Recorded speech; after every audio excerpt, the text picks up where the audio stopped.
बता रहे आजम खान के रामपुर पब्लिक स्कूल का मामला है।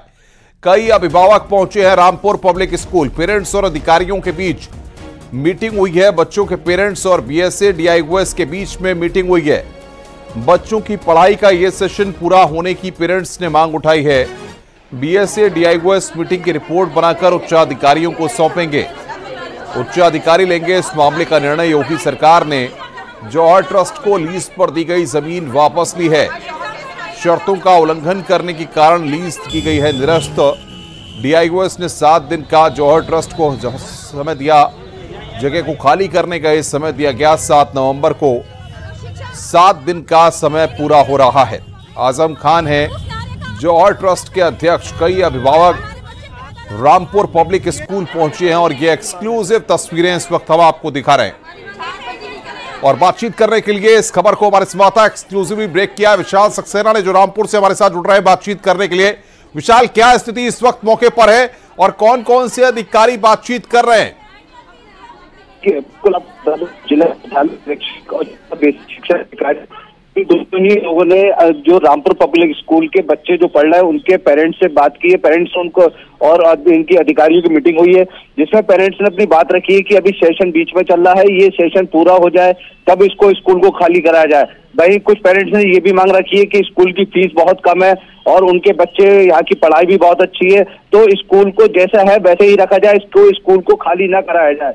तो इसको पेरेंट्स ने अपनी अपनी तरीके से बात रखी है, लेकिन जिस तरह से नियमों के विरुद्ध जो शर्तों का उल्लंघन करके इसमें Rampur public school plus Azam Khan ने जो अपना समाजवादी पार्टी का रामपुर का कार्यालय वो खोला था, उसको लेकर के सरकार ने इसकी लीज निरस्त की है। और लीज निरस्त करने के बाद इनको 7 दिन का डीआईएस ने नोटिस जारी किया है, क्योंकि ये माध्यमिक शिक्षा विभाग की जमीन है। तो शिक्षा विभाग की जमीन के कारण रामपुर डीआईएस ने इनको नोटिस जारी किया है कि 7 दिन के अंदर अब अपना करते जगह खाली करते। 7 नवंबर को ये टाइम पूरा हो रहा है और इसी को लेकर के क्या कहते हैं अभिभावकों में भी बेचैनी है कि उनके बच्चे जिनकी पढ़ाई चल रही है उनके बीच में कहाँ जाएंगे। उसी को लेकर के आज अधिकारियों से मीटिंग की है। वहीं अधिकारियों का जो बीएसए का यही कहना है कि अब वो उच्च अधिकारियों से इसकी पूरी रिपोर्ट की कॉपी सौंपेंगे और उसके बाद जो उच्च अधिकारियों के निर्देश होंगे उसी को लेकर कार्रवाई करेंगे। बहुत बहुत शुक्रिया विशाल हमारे साथ जुड़ने के लिए और बातचीत करने के लिए। स्कूल प्रशासन का कोई अभी अभिभावकों से बात हुई है। अभिभावकों की जो बातें थी वो बच्चों की शिफ्टिंग के लिए बात हो रही थी। तो इनका कहना है कि ये सेशन पूरा हो जाना चाहिए। उनकी बातें हमने सुन ली है और इस रिपोर्ट को हम उच्च अधिकारियों को अवगत कराएंगे, इनको निर्णय लेंगे। तो क्या आश्वासन दिया है सर आपने इनका अभिभावकों को और स्कूल को? हम रिपोर्ट उच्च अधिकारियों को दे रहे हैं, वहाँ से निर्णय होगा। फ्यूचर ऑफ द स्टूडेंट्स और ये बच्चों के भविष्य का सवाल है। जहाँ पर ये नारा है बेटी बचाओ बेटी पढ़ाओ, बेटी पढ़ेगी तो देश आगे बढ़ेगा और नेशन की तरक्की होगी। तो हम सब भारतवासियों की और हमारे सारे अभिभावकों की, पेरेंट्स की simple request, please let them study. खबर पीलीभीत से है, जहां पर पेंटर की दुकान में दिनदहाड़े हुई लूट की घटना सीसीटीवी में कैद हुई है। बाइक सवार बदमाशों ने गले में रखे रुपए लेकर फरार हो गए। घटना का वीडियो अब सामने आया है। घटना पूरनपुर कोतवाली क्षेत्र की है। तो ये तस्वीर इस वक्त हम आपकी स्क्रीन पर आपको दिखा रहे हैं। पूरनपुर कोतवाली क्षेत्र की यह घटना है।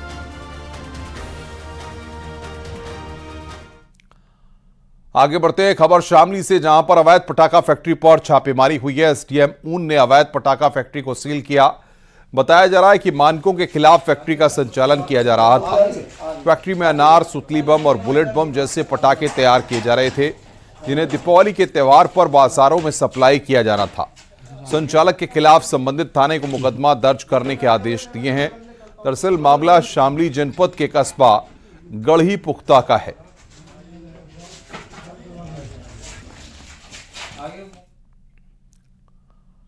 खबर आगरा से है, जहां पर हॉस्पिटल में मरीज की मौत के बाद परिजनों ने हंगामा कर दिया है। परिजनों ने डॉक्टर पर नशे में ऑपरेशन करने का आरोप लगाया है। मृतक के परिजनों ने बताया कि डॉक्टरों ने ऑपरेशन की बात कही थी, मगर लापरवाही में मरीज की जान चली गई। बाकायदा 50,000 रुपए भी खर्च हो गए। परिजनों का आरोप है कि मरीज की मौत के बाद भी डॉक्टर जीवित बताते रहे। सूचना मिलने पर थाना पुलिस मौके पर पहुंची और शव को कब्जे में लिया और जांच शुरू कर दी गई है। मामला थाना कमला नगर क्षेत्र के Sai hospital and trauma centre का है।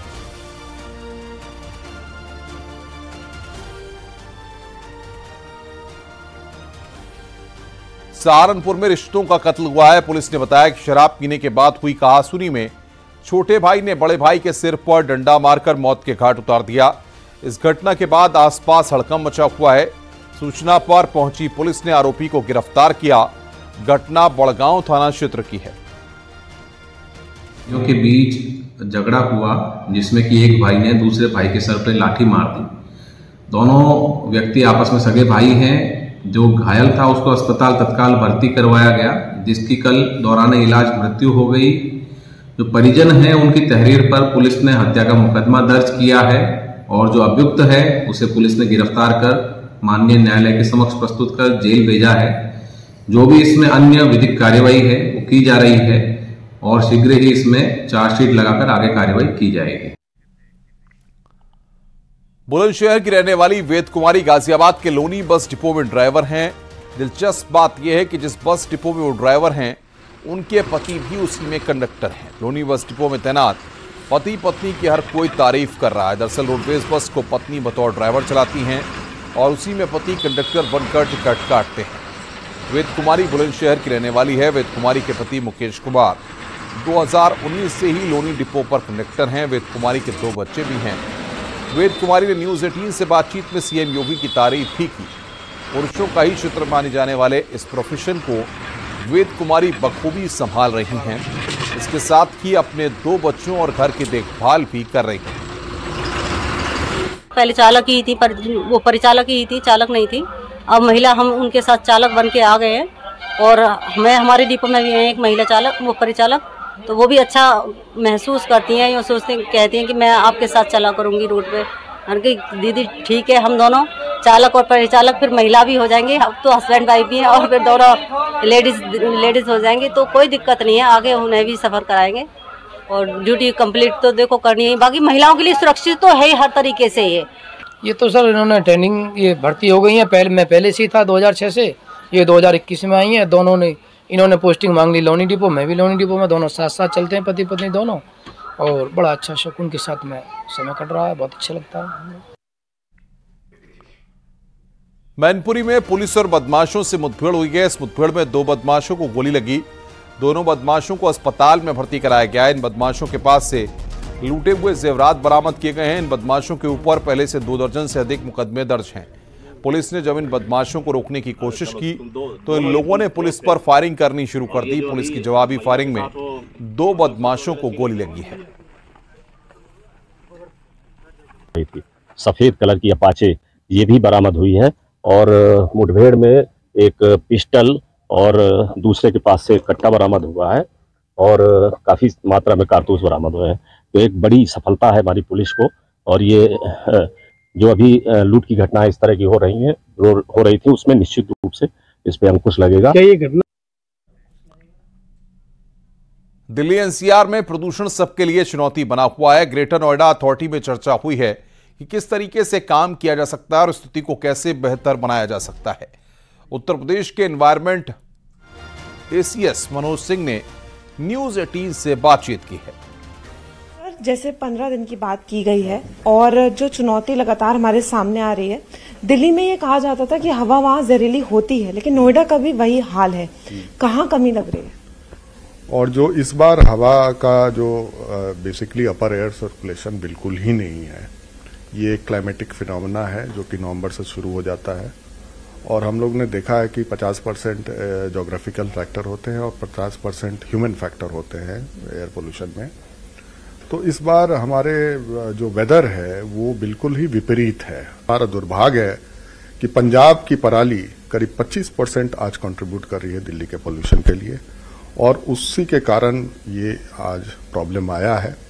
पराली में अगर सभी राज्य मिल के समन्वय करें, पराली न जले तो निश्चित रूप से हमें फायदा होगा। उत्तर प्रदेश में पराली न जलने का एक ये भी कारण है कि हम ज्यादातर बासमती राइस यूज करते हैं जिसमें नीचे से कटता है, वो नॉन बासमती राइस के कारण ही पराली होता है। क्या लगता है ये जो मीटिंग हुई है इसके बाद कितने इफेक्टिवली इस पे काम किया जाएगा और जो स्थिति है वो कैसे सुधारना आएगी? सभी अधिकारियों ने हमें आश्वस्त किया है कि हम वो करेंगे और मैंने यही अनुरोध किया है कि आप मोबाइल हो चेक करें, फाइन लगाएं और उनको जागरूक करें। अगर ये काम हो जाता है तो निश्चित रूप में आप देखिएगा अगले 3-4-5 दिनों में इसका इम्पैक्ट आएगा। भारतीय क्रिकेट टीम के तेज गेंदबाज मोहम्मद शमी की लगातार बढ़ती परफॉर्मेंस की देश में प्रशंसा हो रही है। उनके चाहने वाले उनको अलग अलग अंदाज में बधाई दे रहे हैं। अमरोहा के चित्रकार जोहेब खान ने उनकी कोयले से तस्वीर बनाई है। कोयले से बनाई इस तस्वीर में शमी के साथ बेस्ट ऑफ लक शमी भी लिखा हुआ है। चित्रकार ने कहा कि मोहम्मद शमी की गेंदबाजी वर्ल्ड कप में कहर बरपा रही है। समसामयिक घटनाओं पर आधारित चित्र बनाता हूं कोयले से दीवार पर, और आज मैंने ये 8 फुट का चित्र मोहम्मद शमी का दीवार पर बनाया है। और मैं आशा करता हूं जिस तरह शमी का बेहतरीन प्रदर्शन इस वर्ल्ड कप में रहा है, वो आगे भी ऐसे ही विकेट लेते रहें और हिंदुस्तान को वर्ल्ड कप जिताकर ही घर लौटें। और हम अमरोहा वासियों के लिए बहुत गर्व का मौका है। गाजियाबाद में हिंदू धर्म के बारे में विवादित टिप्पणी करने के आरोपी मुस्लिम लड़के को पुलिस ने गिरफ्तार कर लिया है। आरोप के मुताबिक उसने हिंदुओं की तुलना कीड़े मकोड़े से की। पुलिस ने वायरल वीडियो का संज्ञान लेकर केस दर्ज कर आरोपी को गिरफ्तार कर लिया है। आरोपी का नाम अयान कुरैशी बताया जा रहा है। थाना मसूरी क्षेत्र की यह घटना है।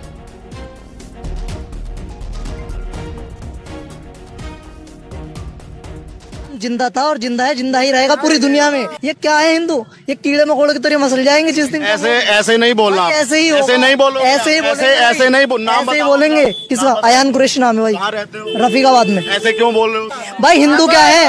क्या है? तुम इंडिया में रहने के बाद तुम सिर्फ हिंदू हिंदू क्या है? इंडिया कौन से देश में हिंदू, ये बताओ मुझे। बाबर का इतिहास और उसका इतिहास आप करने को कुछ भी कर लो, सिर्फ इंडिया तक ही सीमित हो आप। कौन से देश में हिंदू बताओ? खाली मुसलमान बताओ क्या लोग मुसलमान से? जितनी भी गोश्त फैक्ट्री सब हिंदुओं के हैं यार। मुसलमानों का नाम जोड़ के तुम उन्हें बंद कर रहे हो कि प्रयागराज का नाम वो रख दिया। भाई तुम्हारी सरकार है, तुम कुछ भी रख दो। जिस दिन सरकार हमारी आएगी उस दिन सब सफा हो जाएगा। क्या सिर्फ मुसलमान रहने वाले? भाई हमने तो बोला नहीं कि खाली मुसलमान ही रहेंगे। 10 हिंदू के लड़के, 1 मुसलमान की लड़की जा रही। बंद करो, स्कूलों में बंद करो। भाई क्यों बंद करो? उनकी मर्जी, जैसे आपने बोला भी कि उनकी मर्जी, वो कुछ भी पहने तो ऐसे मुसलमान भी तो कुछ भी पहने। मेरी मुर्गे की दुकान है, साल में 6 महीने दुकानें बंद रहती हैं। कभी करवा चौथ है तो कभी कौन सा है, कभी कौन सा है, कभी कौन सा है। भाई तुम्हारी प्रॉब्लम है, तुम मत खाओ, मुसलमानी एरिया में खुलने दो। गाय के नाम पे तो उसको राष्ट्र पशु घोषित कर दिया। तो भाई अगर उसे करेंगे ना तो फिर सारी चीजों को करना पड़ेगा। भैंस को भी करो, मुर्गे को भी करो। उसकी गाय की सिर्फ आप रक्षा कर सकते हो तो इनकी भी तो करो। ये भी तो जानवर है। बिल्लियों को कल को ले जाकर उसमें भर दो कि भाई ये तो जानवर है, इसकी भी रक्षा करो। तो फिर भाई भैंस को भी करो ना। आप भैंस के गोश्त को सीधा गाय का गोश्त बना दे रहे हो, उसे भी करो। फिर ना रहेगा बांस ना बजेगी बांस। जहाँ मुसलमान एरिया में उसे खुलने दो। तुम्हें क्या दिक्कत है भाई? हमारे रमजान आते हम तो नहीं कहते कि शराब को बंद कर दो। लखीमपुर खीरी में लव जिहाद के आरोपी पर बुलडोजर एक्शन हुआ है। आरोपी जोहिद अख्तर की दुकान पर बुलडोजर चलाया गया। आरोप के मुताबिक पीडब्ल्यूडी की जमीन पर दुकान बनाई गई थी। जोहिद पर नाबालिग लड़की को अपने प्रेम जाल में फंसाकर अश्लील वीडियो बनाने का आरोप है। साथ ही उसने लड़की को धर्म परिवर्तन करने के लिए दबाव डाला था। आरोप है कि जब उसने ऐसा करने से मना कर दिया तो उसने उसका अश्लील वीडियो वायरल कर दिया। इससे परेशान होकर नाबालिग लड़की ने खुदकुशी कर ली। इस घटना से आक्रोशित लोगों ने कल आरोपी को सख्त सजा देने की मांग को लेकर हंगामा भी किया था।